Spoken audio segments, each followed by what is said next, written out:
Hello दोस्तों, कैसे हैं आप सब। स्वागत है आपका एक बार फिर से। दोस्तों, ये वीडियो बहुत छोटी सी होगी। बस एक घटना के बारे में मैं आपको बताता हूँ कि कल मेरे साथ एक ऐसा इंसिडेंट हुआ। मतलब ऐसा नहीं, वो आप सब लोगों से भी रिलेटेड है। आप सब लोग उस चीज़ को अपने आप से रिलेट करेंगे, मैं जानता हूँ बिल्कुल। सबसे पहली बात तो ये कि एक आदमी मेरे पास आया, उसने कहा कि सर, एक बात बताइए, 5-6 महीने की तैयारी करो। मतलब उसका ओवरऑल कहने का मतलब यही था, मैं सारी बात नहीं बताऊंगा, कि 5-6 महीने की तैयारी करो या मैक्सिमम 1 साल की तैयारी करो, उसके बाद फिर आप एक सरकारी नौकरी ले लेते हैं, आप सेटल हो जाते हैं, आपकी लाइफ सेट हो जाती है, बात खत्म हो जाती है। मैंने कहा अच्छा। मैंने उसको अंदर बैठाया, मैंने उनको चौकी में बैठाया और उनसे कहा पानी पियोगे, तो उन्होंने कहा नहीं। तो मैंने उनको फिर भी एक पानी पिलाया। फिर मैंने उनको समझाया आराम से। मैंने कहा सरकारी नौकरी पाना इतना आसान नहीं होता मेरे दोस्त। सरकारी नौकरी पाने के लिए जब आप तैयारी के फेज में होते हैं ना, तब आपको ताने सुनने पड़ते हैं। तब आप पड़ोसियों के, रिश्तेदारों के, घर वालों के ताने सुन सुन के, उस कड़वे घूंट को पी पी के, तब आपको मिलती है एक सरकारी नौकरी। आप इंतजार करते हैं, धैर्य बना के रखते हैं, 1 साल, 2 साल, 3 साल, 4 साल, किसी को तो 5 साल भी लग जाते हैं, तब जाके मिलती है एक सरकारी नौकरी। कभी कभी तो ऐसा होता है कि आप कमरे के अंदर घुसे तब सुबह थी, ठीक है, आपको पता ही नहीं सूरज कब निकल रहा है, कब डूब रहा है, आप केवल तैयारी में लगे पड़े हैं, आपने अपना आपको पूरा झोंक दिया है उसमें, तब जाके मिलती है आपको सरकारी नौकरी। आप अपनी लाइफ के साथ इतना बड़ा रिस्क लेते हैं कि अगर सरकारी नौकरी में से चयन हो गया तो ठीक, नहीं हो पाए तो सब खत्म।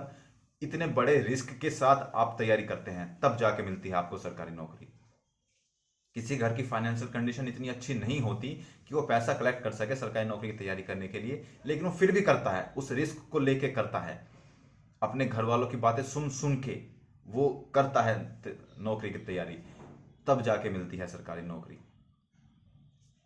मेहनत सब करते हैं, मैंने उनसे कहा आप भी करते हैं, हम भी करते हैं।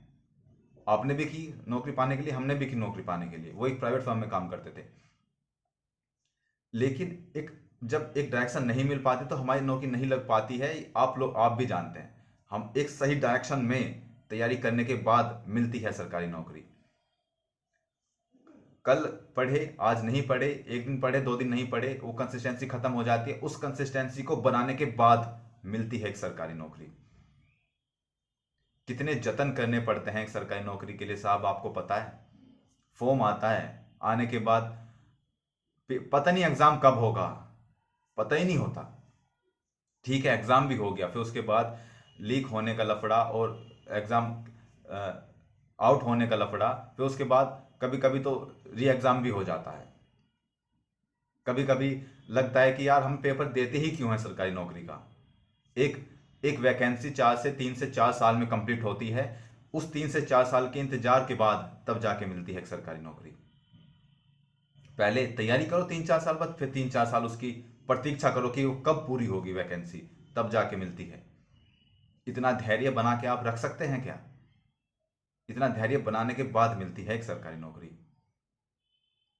रिजल्ट आ गया, रिजल्ट आने के बाद भी उसमें बहुत सारी आंसर की, अब कई बार आंसर की आती हैं, फिर कई बार ये होता है वो होता है, इतना सारा प्रोसीजर होता है, इतनी लंबी प्रक्रिया होती है।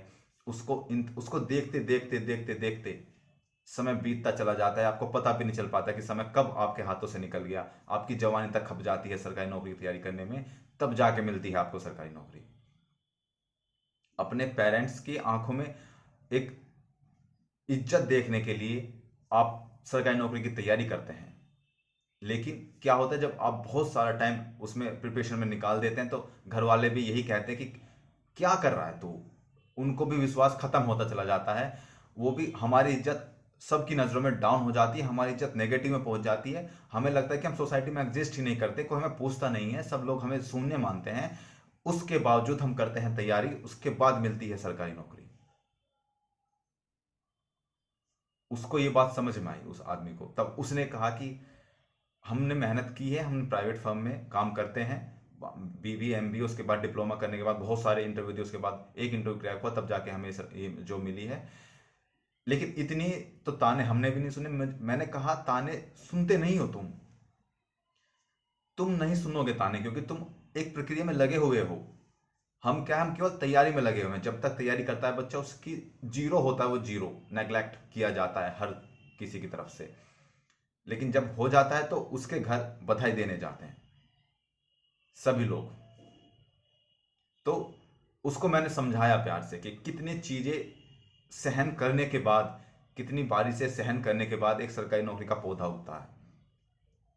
तब उसकी जाके ये बात समझ में आई, और मुझे लगता है कहीं ना कहीं आप सब लोगों से रिलेटेड ये बात है, इसलिए मैंने तुम सब लोगों को ये बताया। मिलते हैं अगली वीडियो में। और अगर आपका सिलेक्शन हुआ है तो मैं कह रहा हूँ आपने बहुत कुछ अचीव कर लिया है इस लाइफ में, ठीक है। और अगर नहीं हुआ है तो रेगुलर बनाए रखिए अपना जो मेहनत है, कंसिस्टेंसी बनाए रखिए, धैर्य बनाए रखिए, जरूर सफल होंगे। ये बात लिख के ले लीजिए, अगर आपकी कंसिस्टेंसी और धैर्य और मेहनत एक सही डायरेक्शन में होगी तो आपका सिलेक्शन जरूर होगा। मिलते हैं अगली वीडियो में, तब तक के लिए जय हिंद।